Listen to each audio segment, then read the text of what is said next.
There comes a time in every man's life when he gets so tired of paperwork, traffic, and rampant street crime that he picks up a bazooka and fires it into a building. That time is always if you're Paul Kersey. In the original Death Wish movie, Charles Bronson plays Paul Kersey, a peaceful, mustachioed architect whose life is shattered when thugs attack his wife and daughter. The cops are useless, the city's a mess, and Bronson decides, you know what this situation needs? Me with a gun. He promptly becomes a one-man neighborhood watch, gunning down muggers with the cold efficiency of a man ordering black coffee. No cream, no sugar, no remorse. In Death Wish 2, Kersey moves to Los Angeles, hoping to escape violence and carnage. Spoiler alert, violence and carnage book an earlier flight and get there before him. His housekeeper is attacked. His daughter is kidnapped, again. And once more, the streets run red with Bronson's idea of justice. At this point, it's less about revenge and more of a hobby. Like woodworking, but with more shell casings. Which leads us to the topic of today's discussion. Death Wish 3. The movie that asks, what if Dirty Harry got drunk, watched a Mad Max movie, and decided the elderly were the true action heroes of our time? Paul Kersey is back, and this time he's older, grumpier, and even less concerned with due process. Released in 1985 and directed by Michael Winner, because clearly the universe has a twisted sense of irony, Death Wish 3 is the third entry in the wildly inconsistent but endlessly entertaining saga of Paul Kersey, a man whose hobby is grief-fueled mass murder.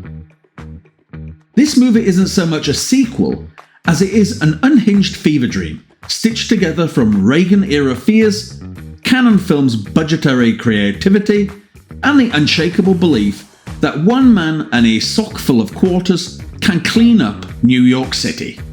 Let's start with the plot. Death Wish 3 has one, technically. Paul Kersey returns to New York, except it's actually London in disguise, as Cannon Films didn't want to pay New York City prices. We open with Kersey returning by bus no less, because air travel is for chumps and freedom fighters prefer Greyhound. He's visiting his old friend Charlie, who is murdered by thugs almost as soon as he is introduced, which is a recurring theme in Kersey's life. If you knew him in the 60s, you are either dead, about to be dead, or someone he will avenge with extreme prejudice. After being apprehended at the scene of Charlie's murder, Kersey is brought in for questioning by Detective Schreiker, played by Ed Lauter. Schreiker knows who Kersey is. The Kersey. The vigilante. The ghost of death with a moustache. But instead of arresting him for the multiple murders from the last two movies, Schreiker offers him a deal. Clean up the neighborhood. Off the books. Kersey is roped into helping the police solve crimes by committing many, many more crimes. So, Kersey moves into Charlie's apartment in a building complex straight out of a 1970s dystopia. Kersey's neighbours are basically the Avengers.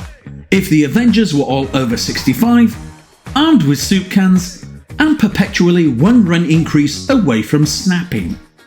There's the lovable Rodriguez and his soon-to-be violently attacked and then dead wife, who exists solely to be Kersey's only Hispanic friends and plot justification for unapologetic mass murder.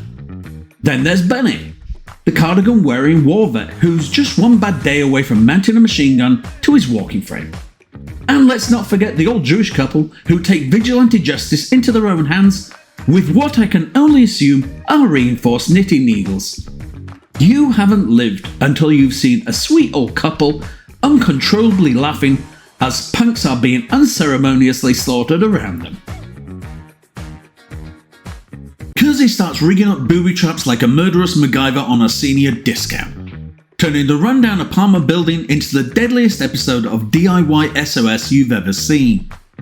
Suddenly, floors are covered in protruding nails, spiked wooden boards are spring-primed to obliterate faces, and every creaky corner hides a surprise that screams, "Welcome to hell, punk." It's less Home Improvement and more Home Alone if Kevin McAllister had PTSD and a stockpile of military-grade hardware. By the end, Kersey's basically the Bob Vila of vengeance, except instead of fixing leaky faucets, he's fixing the crime rate one explosive contraption at a time. Which leads us to the villainous gang in Death Wish 3, and what happens when you give a bunch of glue-sniffing Hot Topic customers weapons and no adult supervision. Seriously, they look like rejects from a post-apocalyptic musical version of Rent. Led by Fraker, played by Gavin O'Herlihy, a snarling lunatic who gives orders through hisses, has a reverse mohawk, the fashion sense of a Mad Max garage sale, and the charisma of a parking ticket. And then there's the Giggler, easily the most annoying thief in cinema history and the only gang member who commits crimes like he's auditioning for a Saturday Night Live sketch. This wiry little goblin doesn't just steal, he laughs while doing it, like he's been huffing nitrous and watching reruns of Benny Hill. His crowning moment? Snatching Kersey's camera mid-stride and zipping off like a greased ferret on Red Bull. Big mistake. Huge. Because what the Giggler didn't know is that Paul Kersey isn't just a man with a camera, he's a one-man death tribunal with a .475 Magnum and zero tolerance for giggling weirdos. When the Giggler comes sprinting by, cackling like a lunatic, Kersey pulls out his hand cannon and turns him into street art. One shot, crowd cheers, justice is served, and just like that, the Giggler becomes the only man in history to be assassinated for petty theft to thunderous applause. But what's a story without any romance? Love blossoms between Kersey and public defender Catherine Davis, and it feels like it was written during a coffee break by someone who'd never been on a date, but who had definitely seen one from across the room. Catherine inexplicably falls for Kersey, and their entire relationship unfolds in roughly the same time it takes to microwave a burrito. They go on a date, exchange a few pleasantries, and suddenly she's acting like she's found her soulmate in this walking leather coat and slacks of vengeance. Following cinematic history's least sexiest kiss, Catherine quickly exits the story via a flaming car explosion. Because in the world of Kersey, love is fleeting and usually ends in a fireball. The stage is set, bingo is cancelled, and it's the senior citizens versus the street scum, in a final showdown where justice wears orthopedic shoes. The final 10 minutes are pure, unfiltered chaotic bliss. Explosions, machine guns, fireballs, rocket launchers indoors, an endless stream of villains, and Kersey and Stryker just straight up waging war. The film doesn't so much flirt with gratuitous violence as take it out to dinner, buy it a nice bottle of wine, and ask it to move in. At one point, Kersey machine guns a group of punks from an outside stairwell with the calm detachment of someone watering his plants. It's gloriously unhinged. It's Rambo meets the Golden Girls. Bronson was 64 years old when this movie was filmed. 64! Bronson delivers Kersey's lines with the enthusiasm of a tax accountant reading a grocery list. Bronson apparently hated the script and thought it was too violent. Yes, Charles Bronson, of Death Wish. Too violent. Let that sink in. Bronson, or at least the waxy animatronic version of him, plays Kersey like he's already halfway to the afterlife. He doesn't run, he doesn't flinch, he doesn't blink. He just delivers justice with the enthusiasm of a man who had oatmeal for breakfast and murder for lunch. He has one facial expression: mild annoyance. At this point in the franchise, he's not so much acting as he is existing aggressively. He moves through scenes with the emotional range of a granite countertop. He doesn't emote, he implies emotions. And honestly, that's all part of the charm. The script was written by Don Jacoby under the pseudonym Michael Edmonds. Why the fake name? Because even he didn't want his real name associated with the final product. And this man co-wrote Life Force, so that tells you something.